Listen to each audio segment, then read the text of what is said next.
에스겔서 23장을 읽어가는 날인데요. 23장의 내용도 비교적 긴 절로 구성이 되어 있습니다.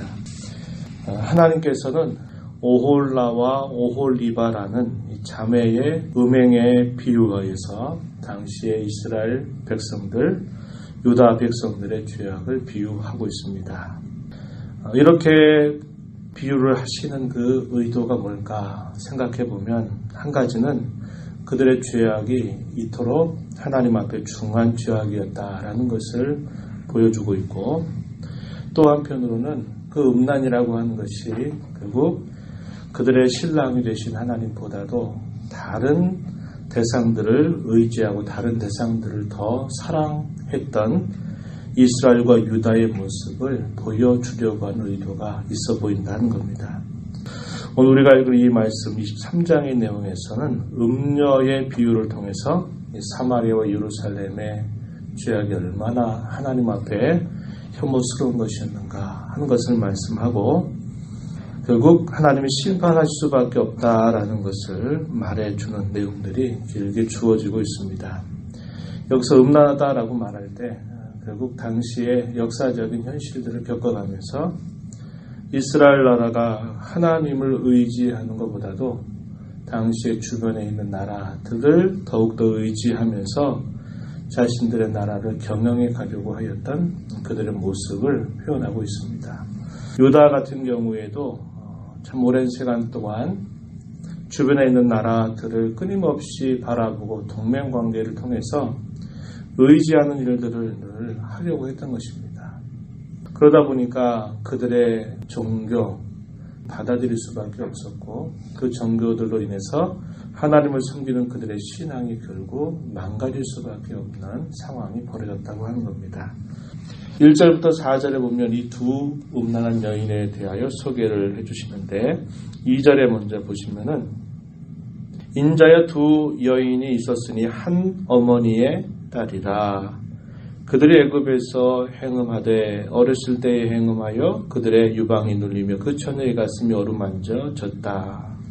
애굽 생활 가운데서 그 애굽의 우상들의 결국 마음을 빼앗겼던 그들의 모습을 이렇게 표현한 것입니다. 그리고 한 어머니의 두 딸에 대해서 이야기하는데, 첫째는 오홀라라 말하고요, 두 번째는 오홀리바라 이렇게 말합니다. 4절에 보면은 그들 모두가 다 하나님께 속해 있었다라는 표현을 사용하고 있고, 이 오홀라는 사마리아를 표현한 말이고, 오홀리바는 예루살렘을 표현한 말입니다. 이 사마리아는 이스라엘의 수도였었죠. 그리고 예루살렘은 유다의 수도였습니다. 그래서 이스라엘과 유다를 두 음녀에 비유하면서 결국 하나님이 아닌 다른 대상을 의지하고 다른 대상을 더 사랑했다라는 것을 이걸 통해서 말씀하십니다. 먼저 말씀하시는 것 5절부터 10절에 보면은 첫째인 이 오홀라의 음행에 관해서 비유적으로 설명하고요. 그리고 11절로부터 21절까지 둘째인 오홀리바의 음행에 관해서 설명을 하고 계십니다. 5절 말씀해 보시면은 오홀라가 내게 속하였을 때에 행음하여 그가 연애하는 자 곧 그의 이웃 아수르 사람을 사모하였다 이렇게 표현했습니다. 그 아수르 사람들을 묘사하기를 6절에 보면 자색 옷을 입은 고관, 감독, 준수한 청년, 말 타는 자들 이렇게 표현했습니다. 아수르의 정치인들, 또 지도자들, 또 그들의 군사력 이런 것들을 이끄는 그런 사람들을 이 이스라엘 백성들이 의지하고 바라보았다 이렇게 표현을 하고 있습니다. 강제적으로 아수르에 의해서 그렇게 했다기보다는 자신들이 자발적으로 이 아수르의 대상들을 바라보고 의지했음을 우리는 알게 되고요. 아수르 나라가 강력한 군사력을 자랑하고 또 그들이 취하고 있는 그 모습이 너무나 멋져 보였던 것입니다. 그래서 그 아수르에 반해서 그들과 함께 동맹을 맺으려고 했고, 결국 동맹을 맺는다라는 것은 그쪽의 문물을 받아들이는 또 성격이 있기 때문에 그리고 아수르의 종교 또한 그들이 수용하게 되는 일들을 했음을 이렇게 말해줍니다. 이것은 과거에 그들이 애굽 사람과 동침했던 그 모습이 여전히 계속되고 있는 행위임을 말해주고 있습니다. 8절 말씀에 그가 젊었을 때에 애굽 사람과 동침하매 그 처녀의 가슴이 어루만져졌으며 그의 몸에 음란을 소돔을 당한 바 되었더니 그가 그때부터 행음함을 마지 아니하였다 이렇게 표현했습니다. 그때부터 애굽의 그런 우상 숭배 그런 과거의 그러한 모습들이 시간이 흘러오는 지금까지도 계속 그러한 행음을 마지 아니하였다 이렇게 말합니다. 이것은 사람이 가지고 있는 그 부패한 본성 이것이 얼마나 끈질기가 하는 것을 보여주는데 사람의 그 부패한 본성은 하나님을 찾고 바라보고 의지하는 것보다도 하나님을 향해서 도망치려고 하는 그러한 모습들이 우리 사람 마음속에 끊임없이 있는 것입니다. 이것이 한 나라에서도 이러한 모습으로 나타날 수 있음을 우리는 볼 수 있는 것이죠. 과거의 그러한 죄악된 악습들을 결국 계속적으로 그것을 행하고 있는 모습, 답습하고 있는 그런 모습을 이렇게 표현한 것입니다. 하나님께서 그러자 어떻게 하신다고 말씀하셨냐면 9절에 보니까 그의 정든 자 곧 그가 연애하는 아수르 사람의 손에 넘겼다 이렇게 말씀하십니다. 의지했고 바라보았던 그 대상이 그들에게 도움이 되는 게 아니라 결국은 오히려 의지했던 대상으로 인해서 그들이 수치와 모욕을 당할 것을 하나님께서 말씀하시는 겁니다. 그래서 그들로 하여금 이야기거리가 되게 하였다. 10절 중간에 보면은 그렇게 표현합니다.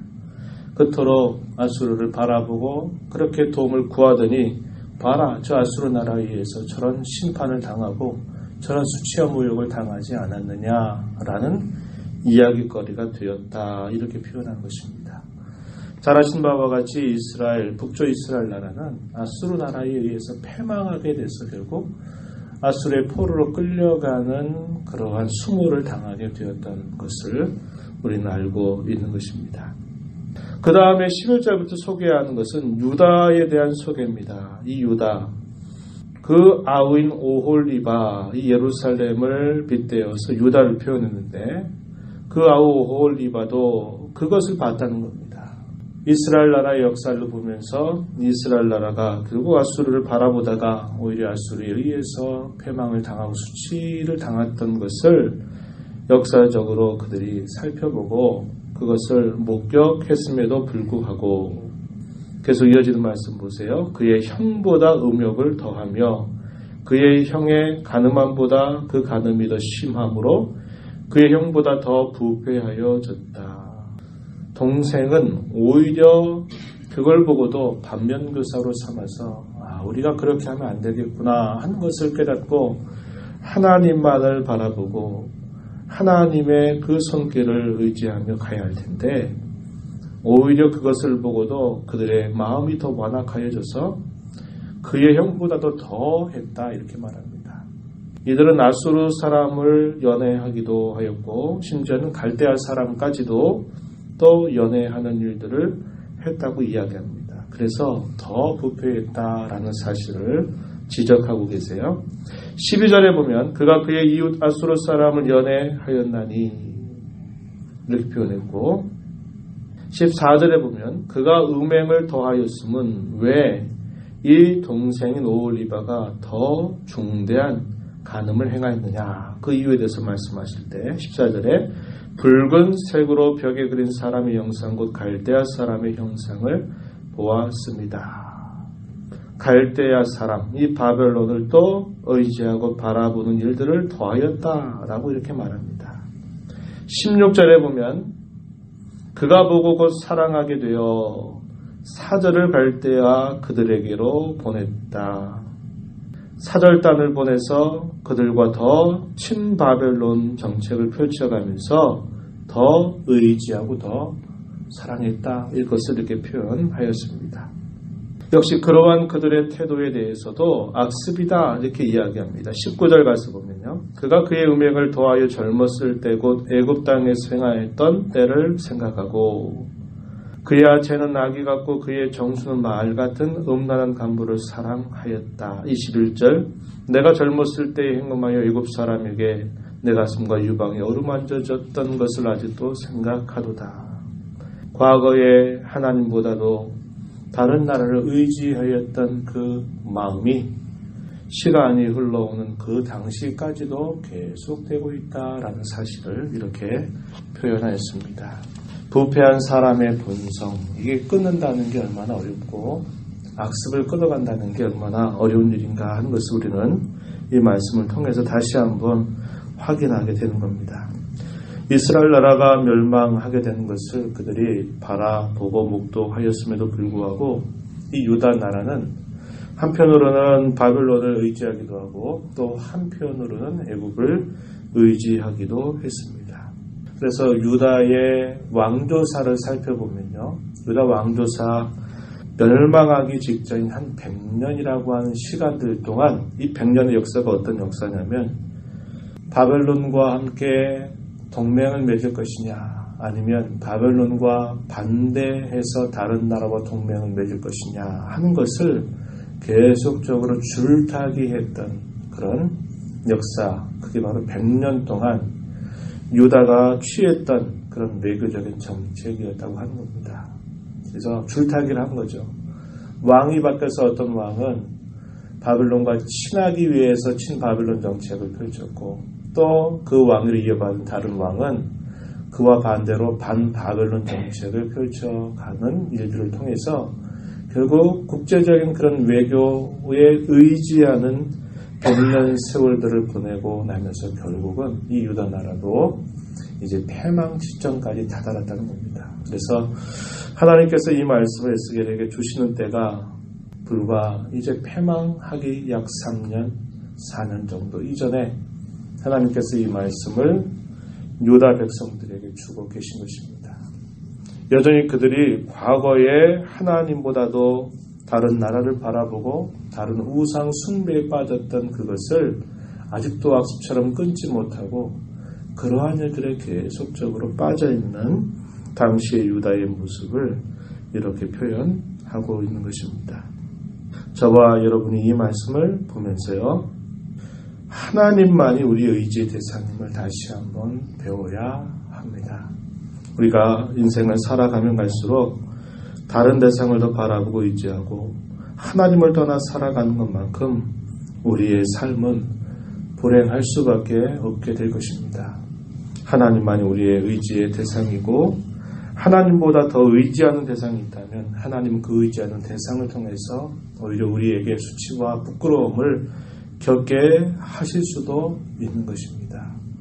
세월 지나갈수록 의지할 것뿐인데 오직 하나님만을 우리가 바라보고 의지하고 하나님 안에서 숨쉬고 호흡하고 움직이며 살고 그분이 우리에게 주신 은혜를 늘 받는 것으로 만족하고 사모하고 그분의 기대와 뜻을 우리의 삶을 통해서 품고 날마다 살면서 하나님을 기쁘시게 하는 삶을 사는 것처럼 우리에게 행복하고 복된 삶은 없다는 것을 우리는 다시 한번 배우게 되는 겁니다. 우리의 삶 속에서 끊임없는 우리의 죄의 부패함이 끊임없이 하나님을 향해서 떠나게 하기도 하고 또 하나님을 대적하기도 하고 하나님이 싫어하시는 일들을 행하기도 한다는 것을 언제나 기억하면서 저와 여러분의 마음을 잘 단속하면서 하나님만을 온전히 바라보고 섬기는 복된 삶 되기를 축복합니다. 하나님 아버지, 이 새벽 시간에도 저희들을 불러주셔서 함께 찬송하며 말씀에 귀를 기울이게 하시고 또 받은 말씀을 따라서 저희들을 살펴서 오늘 저희들의 삶을 주 앞에 어떻게 살지 다시 한번 돌아보게 하시고 의지하게 하시고 간구케 하심을 감사드립니다. 하나님 아버지, 이스라엘과 유다의 왕조사를 살펴보면서 과거에 애굽에서 종살이하면서 빠졌던 그 우상 숭배의 그러한 습관들이 오랜 시간이 흘러오면서도 여전히 하나님보다도 다른 눈에 보이는 대상들을 바라보고 의지하고 그것을 더 하나님보다도 사랑하는 그러한 일들을 그들이 극복하지 못해 마침내 패망이라고 하는 것을 당하게 된 것을 저희가 살펴봅니다. 저희 안에 늘 부패하고 더러운 그러한 마음들이 남아있어서 하나님이 우리 유일한 피난처요, 우리 유일한 도움이 되심을 머리는 알면서도 저희들의 행실로 하나님 이것을 얼마나 멀리할 때가 많이 있는지 모릅니다.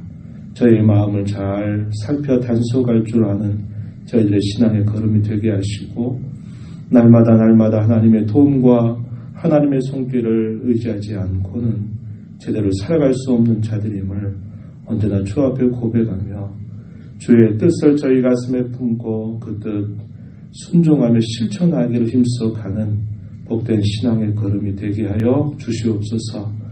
은혜의 보호자 앞에 나와서 간구하는 모든 이들을 주께서 용납하시고 간구의 귀를 기울여 주시고 성령께서 저희들에게 음성 들려주셔서 그 음성 따라 순종하며 살도록 인도해 주옵소서.